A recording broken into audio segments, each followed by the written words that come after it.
بيتعرض علينا احيانا اسئله معقده عن الصواب والخطا وعن الشرف والحريه، وخصوصا لما تتعارض القيم الشخصيه مع قوانين مجتمع مختلف. الحكايه بدات لما محكمه سالزبورج في النمسا يوم الثلاث حكمت على راجل سوري بالحبس مع وقف التنفيذ بعد ما هدد بنته بالقتل لو ما رجعتش البيت.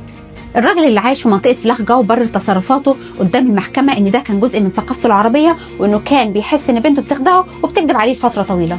اللي حصل بحسب تقارير اعلاميه ان الاب اكتشف ان بنته اللي عندها 23 سنه كانت بتقول له انها بتشتغل في كافيه معين، لكنها كانت بتشتغل في كافيه تاني. وكمان عرف انه لما سافرت اسبانيا قالت له انها مع زميلتها في الشغل، لكن الحقيقه انها كانت مع مديرها، وده اللي زود غضبه.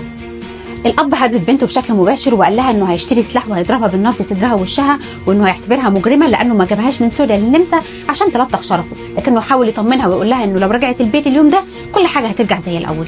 المحكمه حكمت عليه 9 شهور حبس مع وقف التنفيذ بتهمه التهديد الشديد، واعترف الاب بتوجيه التهديدات دي وقال انه كان غضبان جدا بسبب قطع علاقته ببنته، وحاول انه يطلب من المحكمه انها تقطع علاقته ببنته وتسقط نسبها ليه قانونيا وتمنعها من انها تستخدم اسم العيله.